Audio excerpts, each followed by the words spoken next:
I think we are live now. All right, cool. So welcome everyone. Thanks for joining today. We're live on a few platforms right now, so tune in wherever, or hello from wherever you are. So today's event is about how to land a job as a data scientist.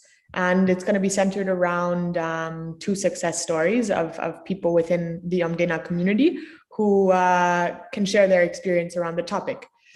So just as a form of an intro of why we're doing these sessions, this is our second career development session. If you missed our first one, it's on our YouTube, you can rewatch it.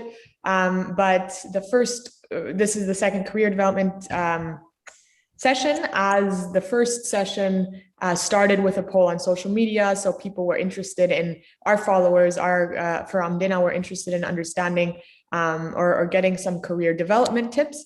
So we had our first session on where we had a panel of 5 Omdena community members, different stages of their career, give some actionable insights around the topic of how to develop your career. And that was pretty successful. So we decided to launch this into a series of career development sessions. And yeah, here we are today. Let me, before diving into the session today and introducing you to the 2 panelists that we have invited for the session to give you guys some insights on how to land a job in data scientist, or as a data scientist, I'll give you a little bit of background of Omdena. So if you don't know Omdena already, so my name is Lucy. I'm the head of community at Omdena, and what Omdena is a bottom-up collaborative AI development platform where a global community of change makers come together from all over the world to build innovative and ethical AI solutions to some of the world's most pressing problems, real-world problems, in partnership with NGOs, social enterprises, and impact-driven startups from all over the world. So I'm excited to be here today, give you guys some insights that might help you in your career. And yeah, so let's get started. So the 2 speakers that we have today are Pooja Tope Puranik. She is currently located in Dubai. She's an AI researcher in healthcare, and she's doing research in early detection of breast cancer using AI. She's also a UAE ambassador for Women in Code, a lead machine learning engineer at Omdena. She's a speaker as well. She recently was invited to the UNECA conference for Africa, so United Nations, and she presented a case study there that she worked on with Omdena. She completed her bachelor's in electronics and has a prior 5 years of experience in the electronics manufacturing domain as a project engineer. And some words that she wants to throw out there is, I'm interested in exploring AI by contributing to the research field. Next, we have Apurv Mehta. He's currently located in India. He's part of the core data science COE team at Accenture. He possesses a master's degree in business analytics and has 4 years of experience in fintech and IT services. In his own words, a little blurb from what he says is, my career aspiration is to explore the field of data science in depth. If you ask me one specific area of interest, it would definitely be NLP. So Apurv and Pooja, do you guys want to say a few words before we dive in, or should we just dive in and get started with the topics that we have today? Yes, I would like to say thank Pooja can start. Yeah, thank you, Apurv. Go on, Pooja. Go on, Pooja. Thank you, Omdena, and thank you, Lucy, for your support and for this opportunity. I'm really thankful you give this opportunity to speak to people who have the same ambition as we have. Thank you so much for the warm introduction. And in a couple of words, I would really like to thank Omdena and the entire team to give me this opportunity. I mean, this is the first time that I'm speaking at a live event, so it's a big achievement for me as well, right? So if at all I am able to share my perspective and views on this topic, and if at all I can influence a part of the audience, it will be a great honor for me. So yeah, I'm looking forward to the next an hour or so. Thank you. All right, great to have both of you here. So let us get started with the session. The way that this session is going to work, wait 1 second, let me just pull it up. We have some questions prepared for you. All right, so the way that the session will work is that we will be covering a few talking points around the topic of how to land a job in data science. So the 4 kind of main talking points will be to how to apply for the jobs. Second one will be more about the interviews. Third will be touching on real world experience versus academic experience. And then the final part will be around learning tactics and strategies that will help you in your career search or starting your career. And then at the end, we'll have 10 minutes for a Q&A session. So make sure whatever platform you're on to submit questions within the comments so that we can go over them at the end of the session and you can get your questions answered. So with that being said, let's get started. The first talking point will be about how to apply for jobs. And what that means is like, how do you build confidence in finding your jobs? How do you find your own path? What jobs to look for? What industry to look in? What technical domain to look for? So the question here to you guys is, what has been your biggest challenge so far within how to apply for jobs and all of those areas of confidence, finding your own path? So what has been your biggest challenge so far, and how did you overcome this and get back your motivation? Pooja, maybe we can start with you. Yeah. Okay. Yeah. In case of you are saying that how to grab the job, I will tell data science is the vast ocean. You should acknowledge your skills. You should identify your area of interest. And there are so many positions from data analyst, data engineer, deep learning engineer, computer vision engineer, AI researcher, AI developer, AI engineer. So you have to identify your area of interest, then look into the skills required for the position, target any position you want to do, acquire the skills through online courses or anything or any courses or any institute. And in case of confidence, I will tell that doing only courses or doing applying job will not give you only confidence, but you have to keep planning some organizational thing, like what I said before. You have to target your job profile, then skills, then apply these skills through open source platforms or like Omdena platform, where you gain some practical knowledge, hands-on experience, and then you can sail through the whole thing. Only doing courses will not give you confidence. And yes, of course, I switched my career on pandemic. So in the middle of pandemic, so there was a phase in my life, I felt so much demotivated, sorry.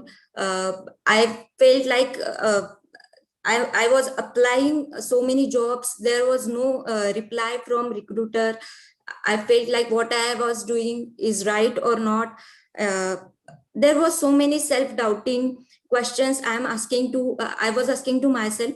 So I went through this phase, and everyone has to go through this phase. But what I will say is just believe on yourself, be confident, and do some practices like meditation, and just attract positive energy, like doing some things like yoga, and start what you want to do with some plannings.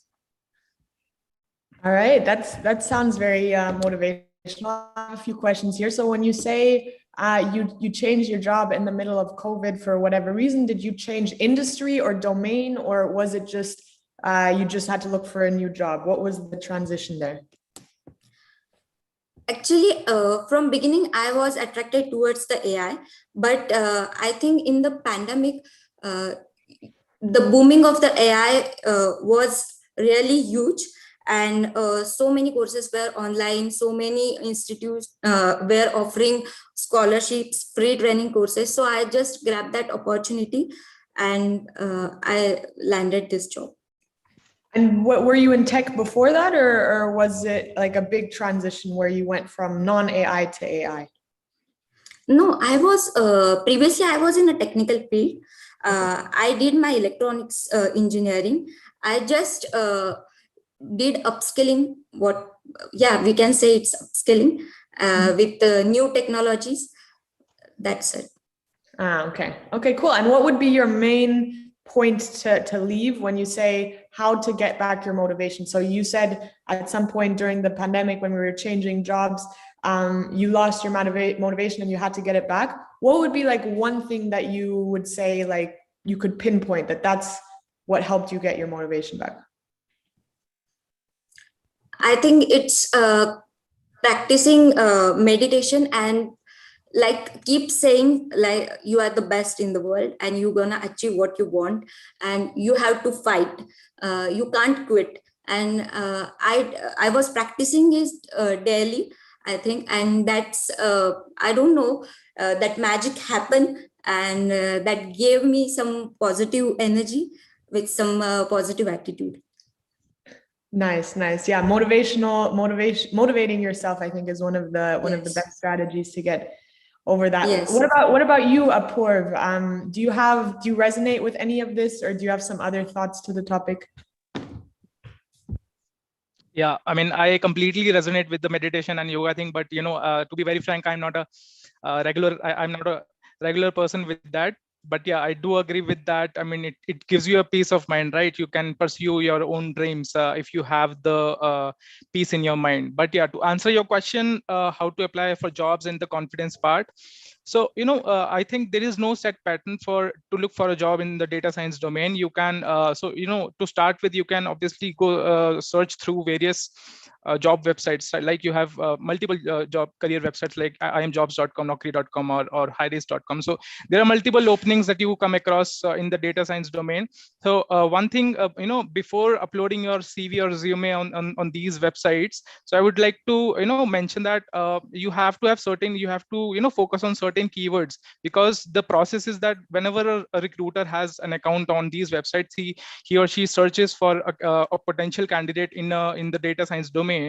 So he or she searches for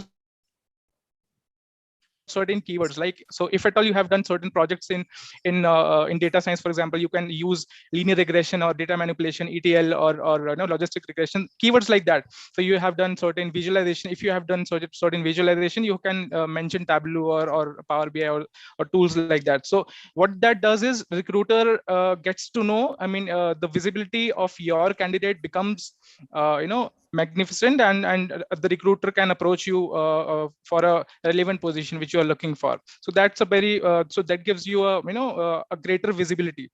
And apart from so talking about the confidence, if at all you are planning to switch to a data science career, you have to get your hands dirty, right? So you cannot expect, I mean, organizations do expect you to code. I mean, you should have basic understanding on how to code, like right. So if I talk about basic tools, you need to know that Python, you should have a basic understanding on Python. You should be having SQL, you should be having a basic understanding of SQL, right? So these two languages are something that organizations demand from candidates, right? So if at all you can practice certain syntax, and you can implement certain projects using these languages, it will be great. It will give you a brownie point, and it will eventually give you the required confidence that you need during the interview, or while preparing for an interview in an organization for this particular position, right? And yeah, I mean, so one more point I have here is, you should always focus on while applying for a role in a data science position in an organization, you should focus on the JD, not the title, right? So as Pooja rightly mentioned, in the data science domain, you have multiple profiles. You should be having you have analysts, you have data engineers, and other profiles as well, who do the same work as a data scientist does.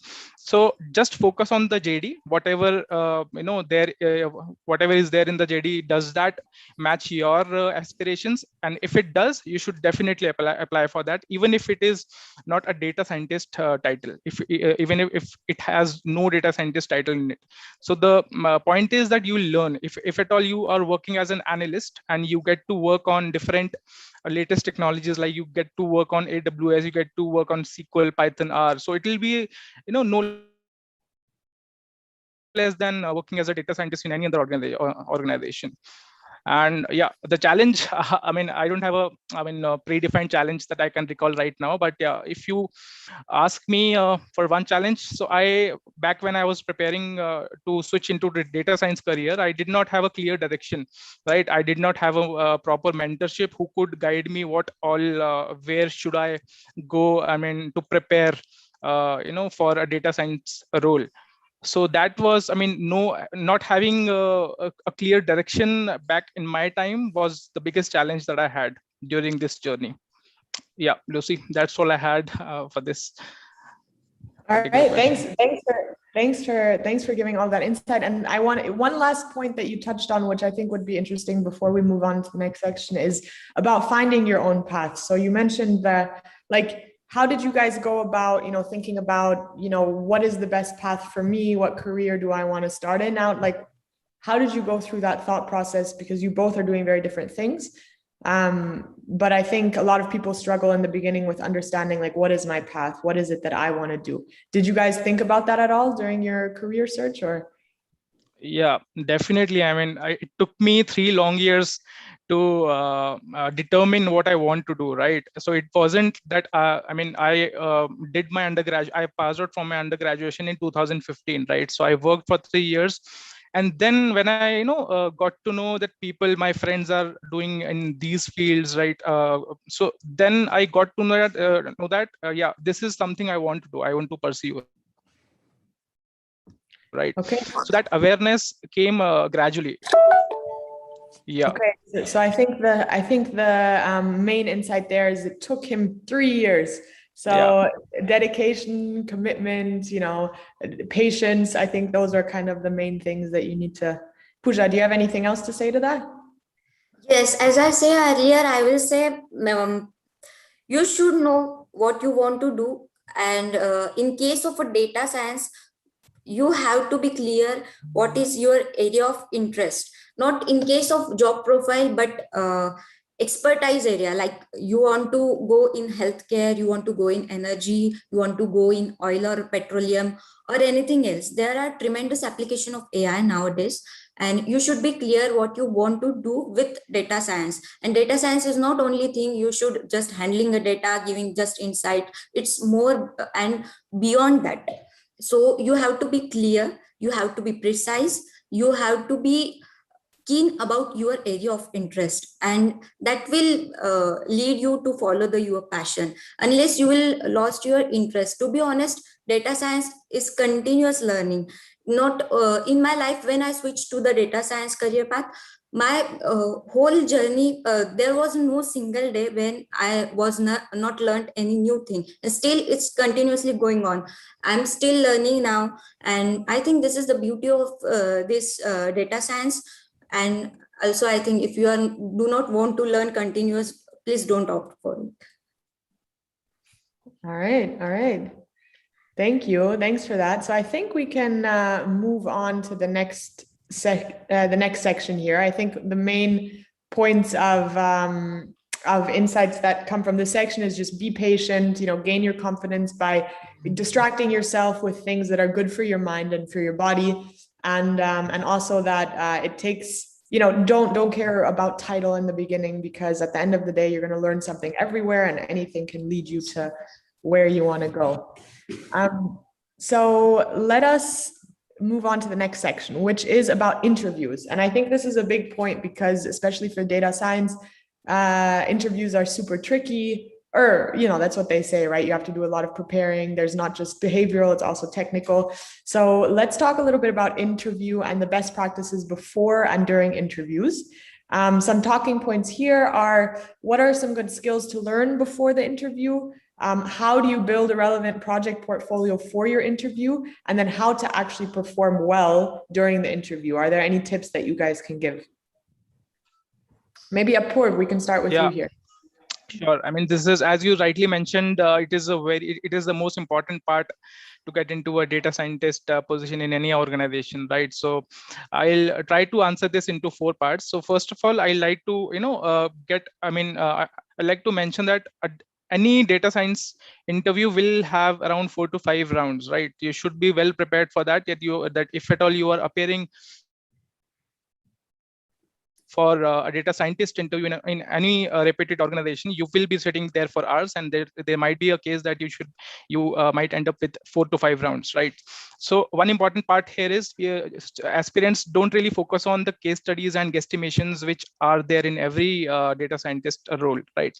So you should be well, apart from the basic data science concepts such as machine learning, deep learning, whatever it is, you should be well thorough with certain case studies.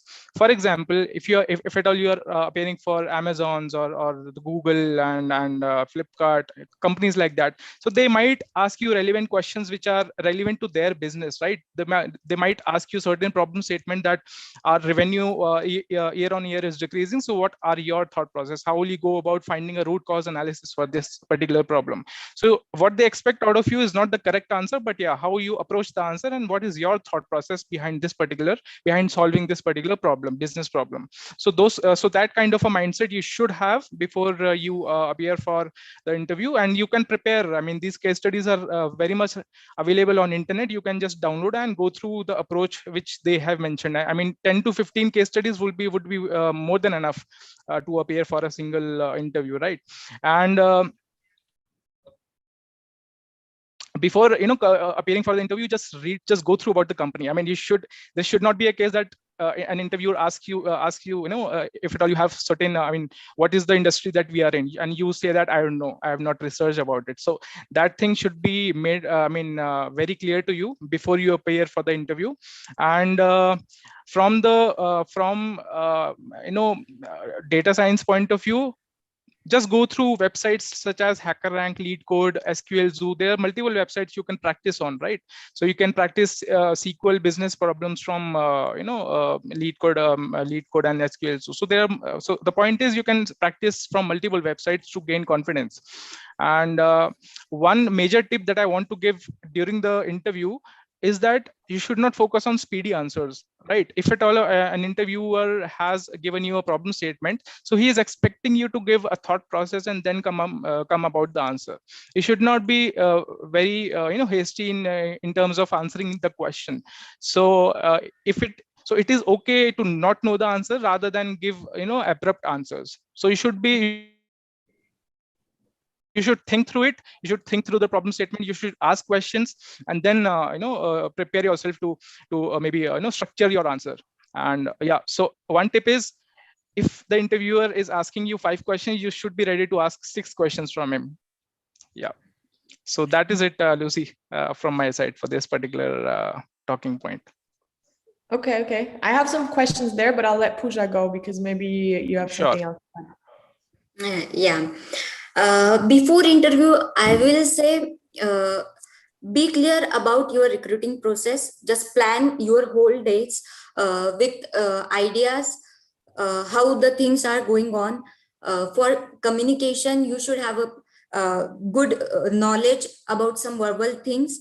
After that, practice daily of talking. Then presentation skills. You should know what to talk, what to not talk.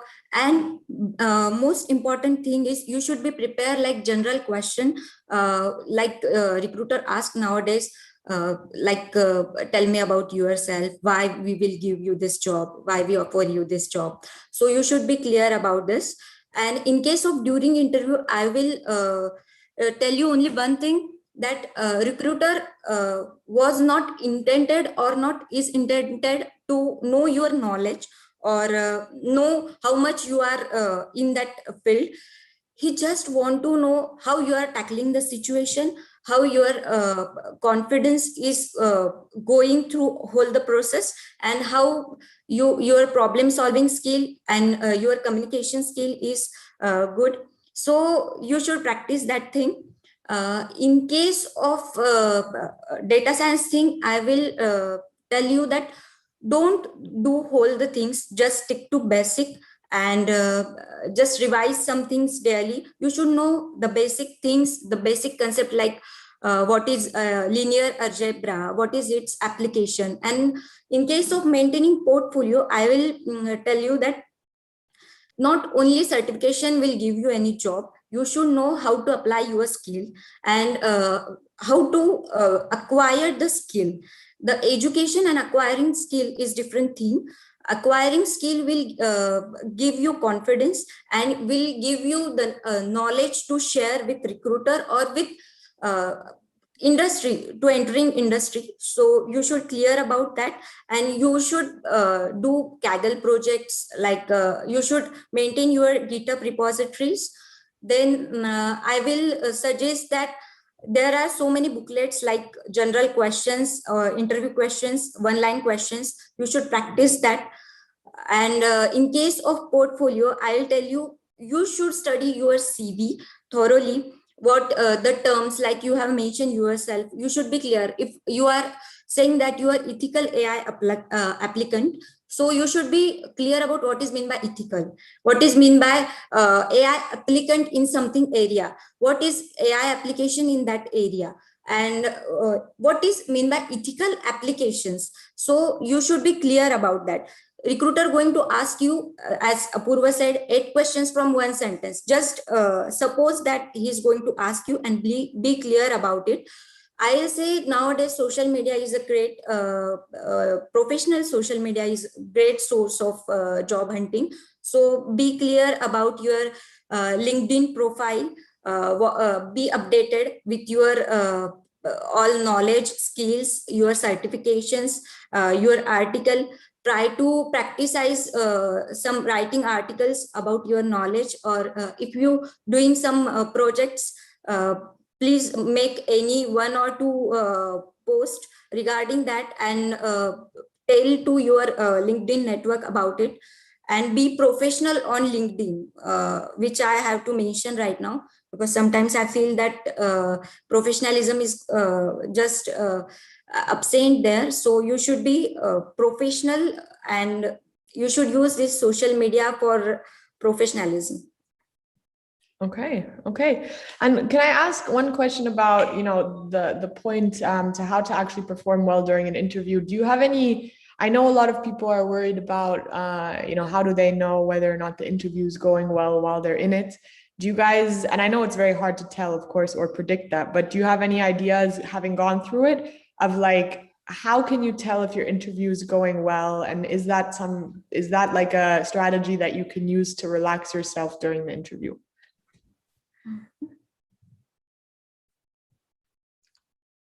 Apurva, if you're on mute. You're still on mute. Apurva, you guys are on mute. Sorry. Yeah. So I have been through multiple interviews, and I have encountered this particular problem many times. And I have been in situations where I know that my interview is not going good. I am losing my confidence, and I have just performed really bad in many interviews. So I can speak on my experience. So first of all, if at all you are in a situation wherein you are not able to answer questions, because that is one situation in which your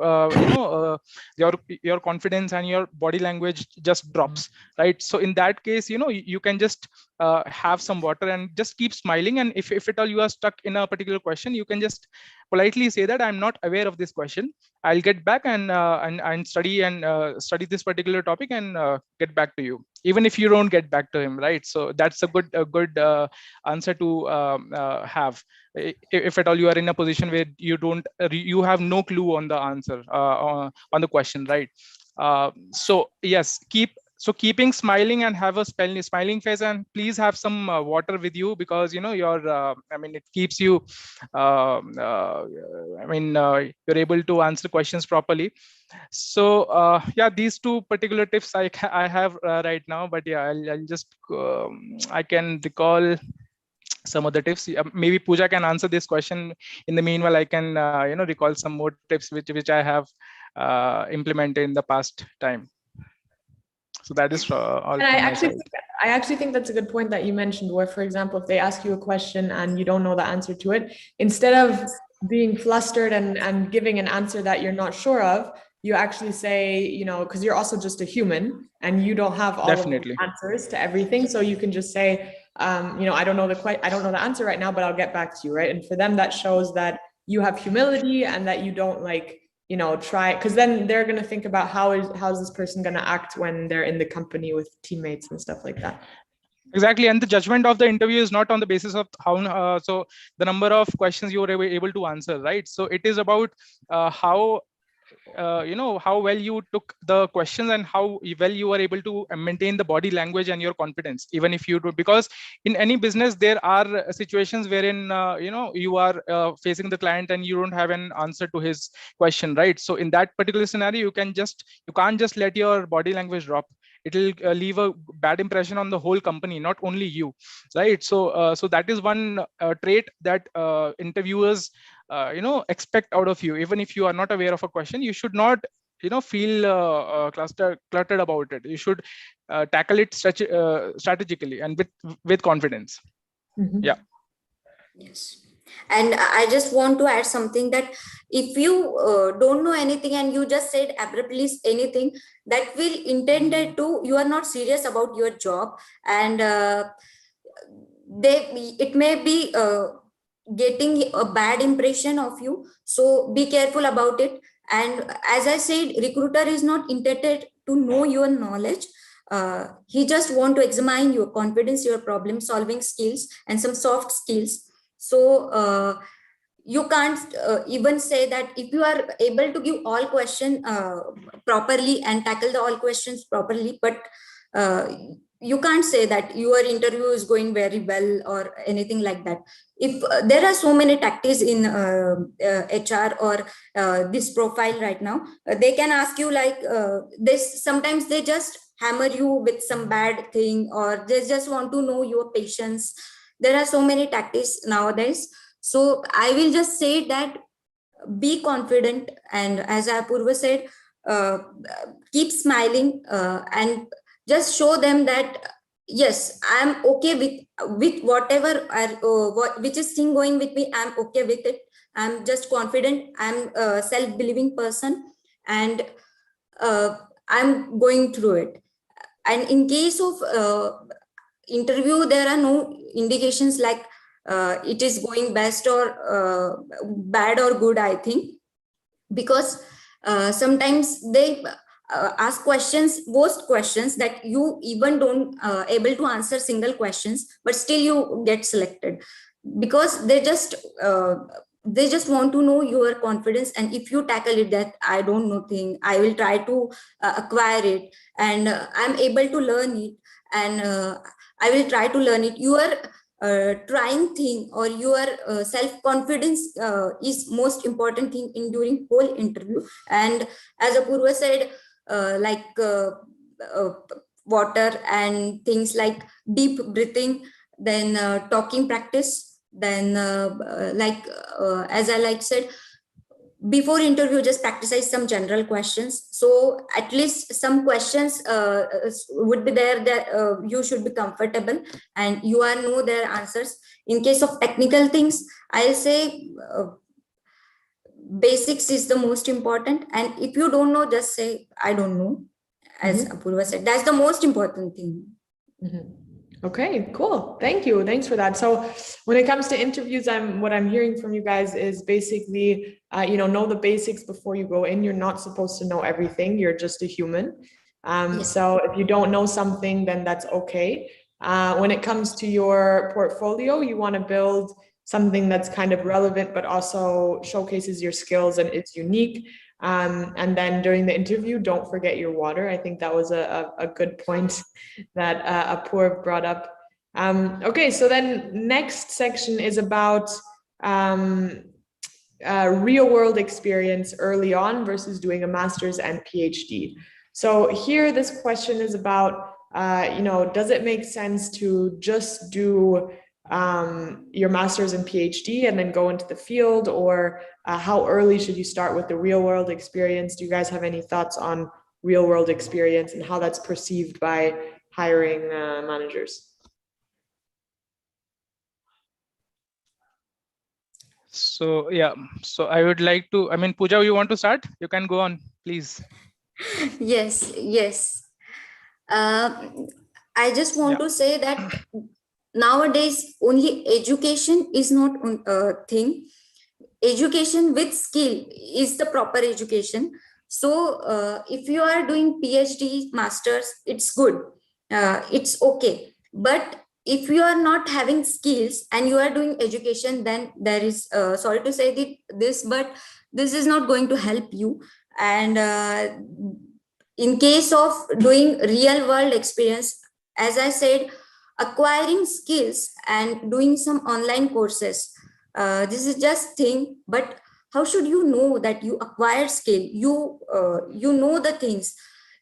The best thing is you should apply it on open source data platform, and you just test your knowledge, how the things going on with you, where you are lacking, where you need to acquire. Are you able to do analysis of the data? Are you able to do visualization if project demanded? Are you good at presentation skill? Are you good at deploying the model? What things wrong with you? All this information will get you only you will do hands on it. So you should be do some practical work. You can do it individual, like on Kaggle competitions. You can do it on collaborator approach, like Omdena provide. And in case of PhDs and masters, I would like to add that doing these things to enter this field is totally fine. But if you don't want to do this and just enter to the field, I would like to say that you have to be keen about your skills and applying skills. So I think Apurva, you should take it now. Okay, sure. Thank you for your opinion, Pooja. So, to answer to Lucy's question, a master's or a PhD degree is important, I feel. I mean, so you get the validation that, I mean, you can, so if at all recruiter, sees a master's or a PhD degree on your resume, so it actually gives you a validation that, yeah, you are, you are fit for the role, for this particular role, right? But a master's or a PhD degree will get you an initial call into data science or any other positions you feel like, but it will not take you far, right? So consistent practice is what will take you far, and it applies for both the masters as well as the freshers who have no prior experience into data science. So upskilling yourself, even if you have a master's or a PhD degree, is equally important. You cannot just having a master's degree, you cannot take it for granted that you are not now required to gain any new skills into data science or any other domain. You have to continuously keep on finding the latest tools and technologies demanded across the market, across the industries. So that is very important. And so the point is that if you have no real experience into data science, even then you can apply for roles, because upskilling is something which is not dependent whether you are a master's, whether you have a master's, or you have an undergraduate degree, or you have no degree at all. So it is entirely up to you. There are multiple sources which you can gain skills from. I mean, as Pooja mentioned, there are multiple freelancing projects that you can do, like Omdena provides, right? So I'm really indebted to Omdena that they provided me a wonderful opportunity that to learn new skills on NLP. I worked there for 2 months, and I really, it was a wonderful experience for me, and it actually helped me build my resume, build my portfolio, right? So that eventually helped me in getting a data science role in one of the biggest organizations in the world, right? So you should not get bogged down seeing people having a master's in statistics who are working as a data scientist. So it is not a mandatory degree, but yeah, it is good to have, even if if somebody is planning to go for a master's. So I'm not stopping him or her to not to go for that, but it is always good. But yeah, so it is not mandatory to have this particular degree in order to reach a data scientist role, right? And one analogy which I would like to mention here is that, the difference between Rafael Nadal and Roger Federer is that Roger Federer is a born talent, right? And Rafael Nadal has made his way to reach that particular level, wherein he can beat Roger Federer any given day convincingly, right? So so at this point in time, you still can say that Roger Federer has an upper hand because he's a born talent, but so there is no differentiation, demarcation on the talent that both of them have.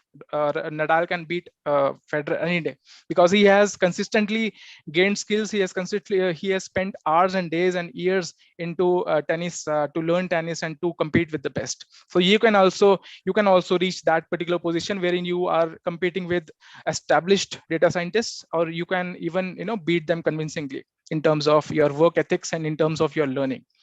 So yeah, Lucy.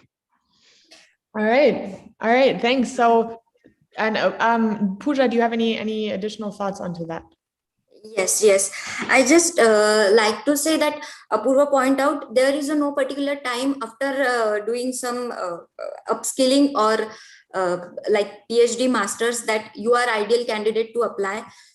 When you are learning, you can still apply to the job. There are so many people asking about this, that how can we apply, what is the perfect time. So after doing PhD or masters, you are still fresher for industry. So I would like to say that just after doing some courses and projects, start applying to the jobs. That's the most important thing, and it will give you what where are you lacking, and where you should do best on you.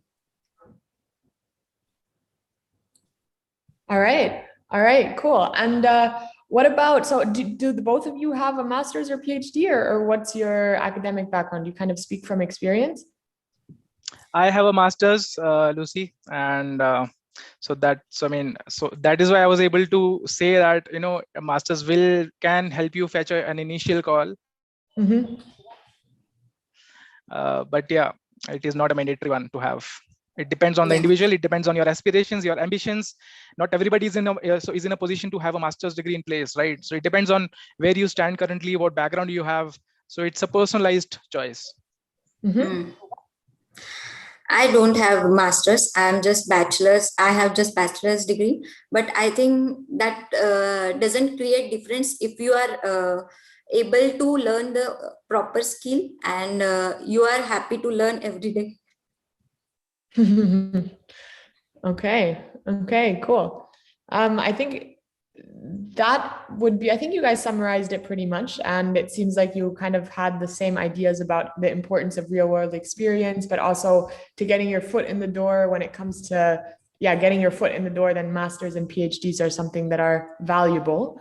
But yeah, let's talk. We have another 15 minutes, so let's go to the next section before we open it up to all of the questions that are coming in. So this one is about like different learning tactics. So what is one learning or tactic that helped you the most in your career? And what is the biggest mistake you made that turned out useful in your career so far? So what is the biggest, path not taken that you took, and then it turned out to be useful in your career that you wouldn't have thought it would have been? Yeah, Lucy. So I'll, Pooja, if I may. Yeah, sure. Yeah. So one tactic that I have applied. So I mentioned about the challenge that I encountered in the initial phase of my career, which was that I did not have a clear direction towards how to move towards this particular data science journey. So what I started doing is that I started navigating career websites of various organizations, and I started looking out for data scientist JDs, job descriptions. So what actually they are demanding out of a data scientist potential candidate, what skills they are demanding, and what are the tools, expertise they are demanding. So that way I was able to get the latest trend in the market, that what are the skills in demand, and I went back and forth and to learn those skills which were actually relevant for me. And this process eventually helped me to at last have certain amount of awareness about the kind of roles that companies are expecting out of you, right? So one thing is this, and the other thing that helped me in gaining a clarity on this journey was I personally stay very active on LinkedIn. So we have a lot of data scientists, so data science professionals active on LinkedIn. So I've learned from them. So to name a few, I mean, you have people like Abhishek Thakur, who is a Kaggle grandmaster, right? So so I follow his posts and I get to know, yeah. So these are the things that he has focused on, and I can also take this path and gradually move forward, right? So these are some of the lessons that you might take from me, if at all it suits you and your journey. But yeah, so these are some of the things that helped me a lot in reaching the position where I am in right now. Thanks, Lucy. You're on mute, Lucy. Yeah. Thank you. Thank you. What about you, Pooja? I think the best thing, or the whatever the journey I had done right now, is the applying skills is thing, not just acquiring skills. Because to be honest, I have not did any masters or a PhD. For me, I have to do daily skill management thing. Like if I did some courses on AWS, so I need to do some projects with AWS and to acquire the skills, practical skills about it. So I think that helped me a lot to give me confidence, to boost my confidence to land a job. And as Apurva said, yes, LinkedIn helped me a lot. I've just followed many people like Krish Naik, as Apurva said, Abhishek Thakur and Parul Pandey. They just posted some insights or some courses or some knowledge, some trends. These are really high profile people. And in case of uh, worst thing, I'll say that mistake, I'll say just don't trap in a loop of courses. I did it because when you did something, you just fond of your certificates. If you have tons of certificates and you don't have any practical knowledge about it, it will give you like it will not fulfill your satisfaction conditions. Like you will not feel that yes, I'm able to do it, or I'm able to apply it. So I'll just say that this thing is I did mistake in it.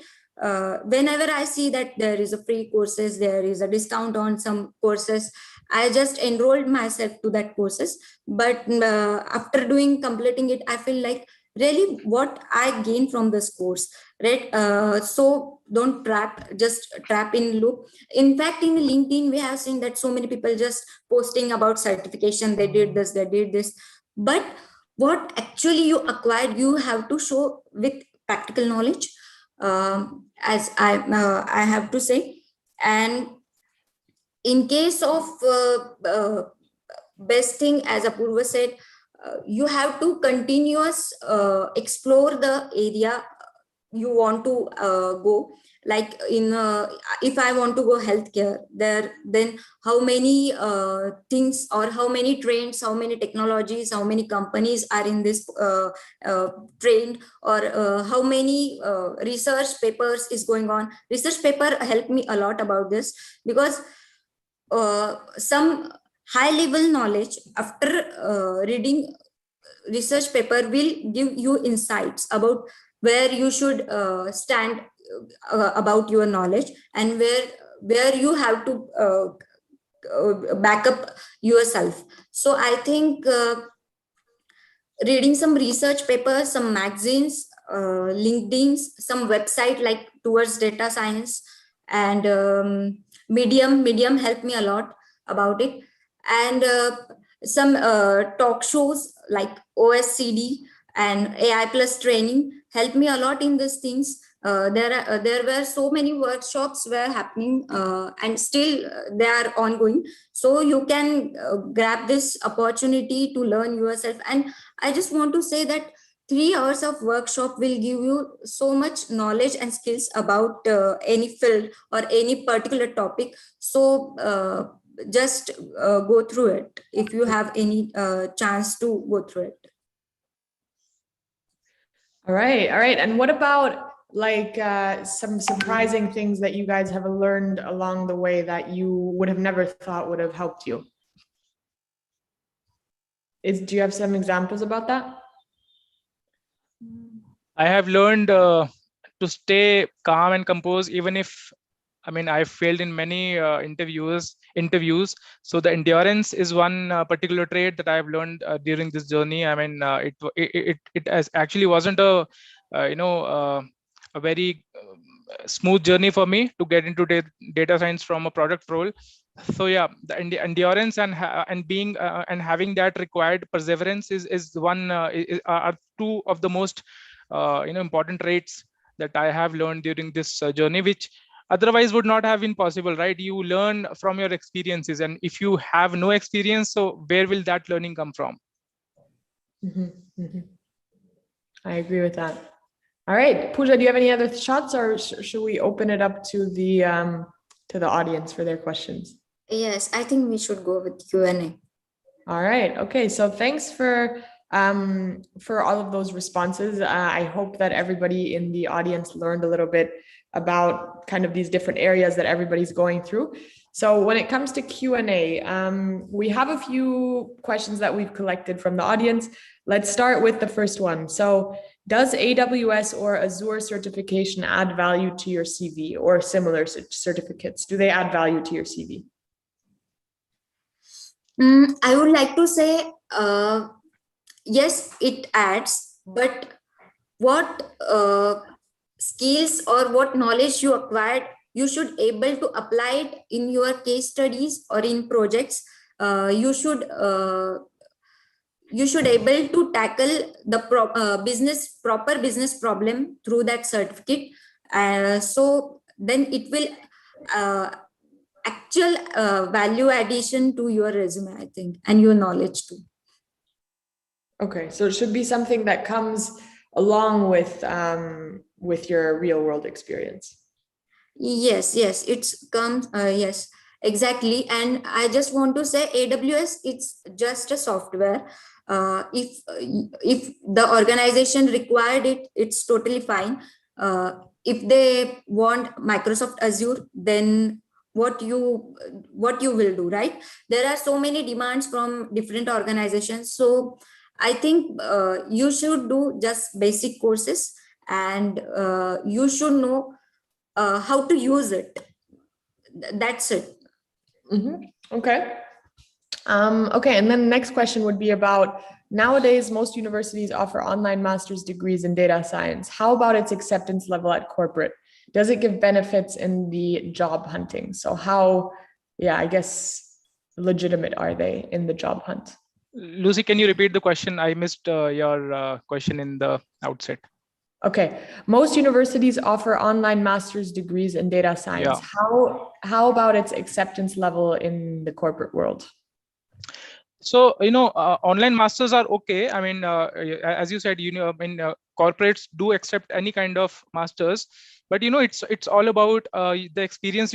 So if you are doing a residential program in a university, and if you compare it with an online certification program, so obviously the weightage will be of a residential program will be much higher than an online certification. But in terms of the acceptance, both of the both of the modes are equally accepted across the corporates, across the industries. But yeah, if at all you have an option to go for a residential program, so that would be my personal choice.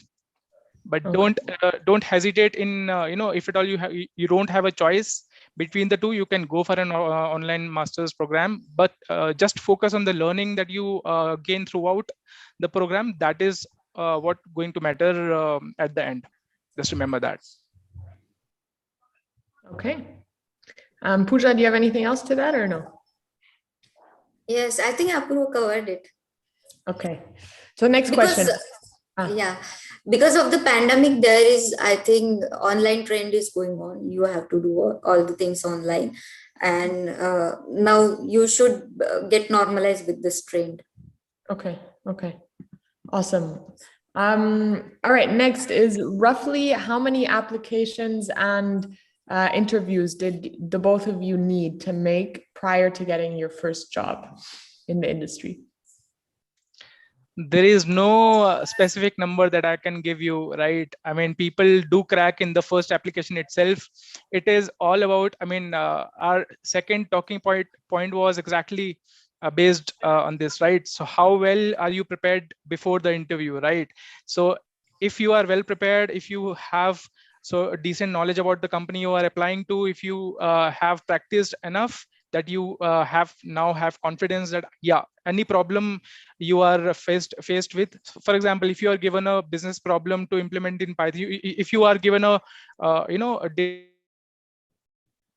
if you are given some data in the interview and you are required to do certain manipulations using Python or any language, you should be able to do that because you have been exposed to such problems before, right? You have practiced those. So if you are well prepared, you can crack any interview on the first application itself. But yeah, I mean, so if you are not able to get through the first application, it is always good to apply 10, 11, 15, 20. I mean, there's no fixed number. It always adds to your experience, right? So yeah, no fixed number according to me. Pooja, do you have anything? No, I think Apurva just covered it. Okay. All right. So then next, we have time for like one or two more questions. How do you answer the question, why should the company hire you and not someone else? Why should a company? Sorry, my internet So- is not really stable. So there might be a question that somebody asks you during the interview. Why should the company hire you and not someone else? How do you answer that question?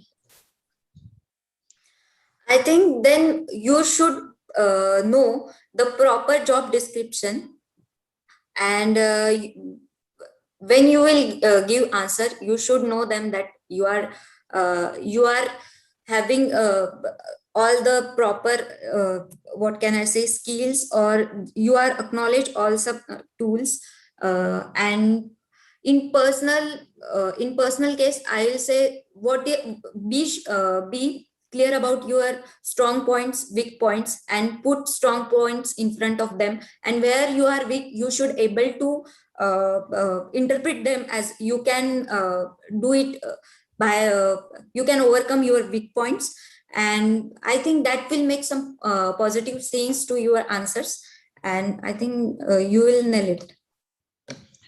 So yeah, Lucy, I have, and I mean, I'll try to answer this question in two parts. So for example, if you are a fresher, and so let's take two instances wherein you are a fresher and you have experience, right?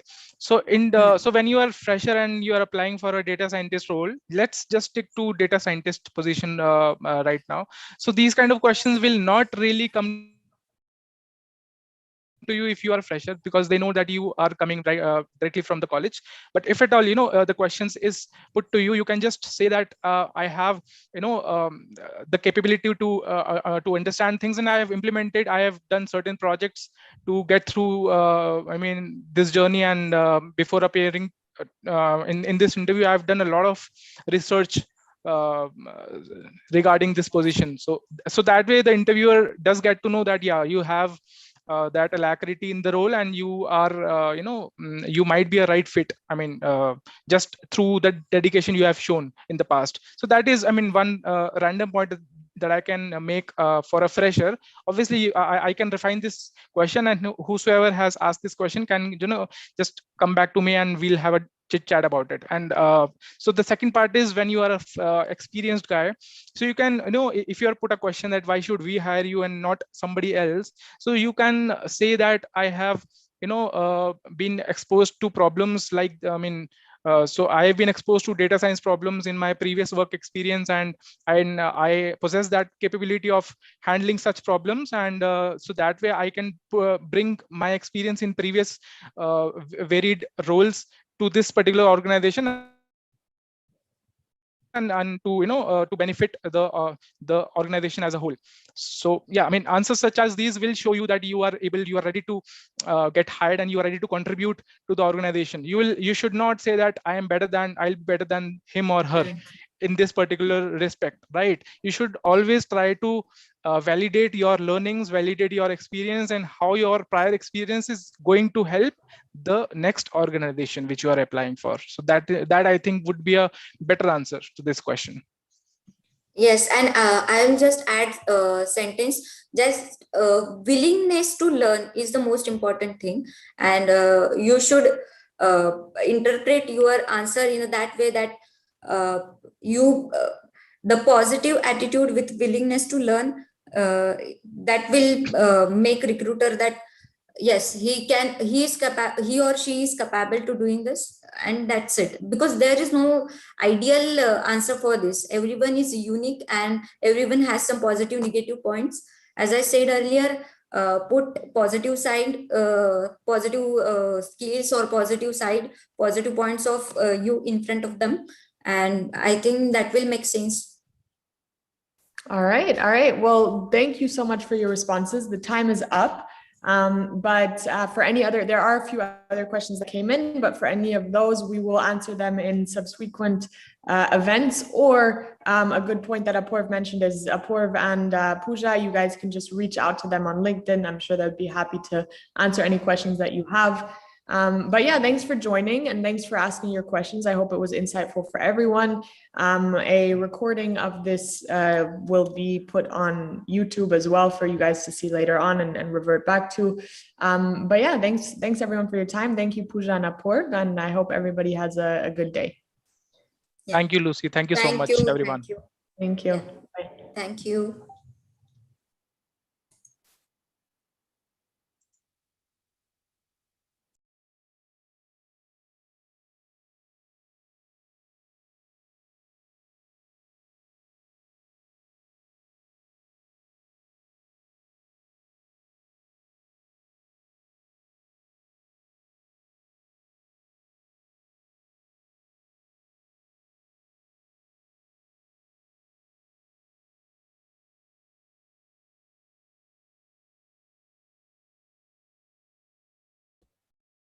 Hello?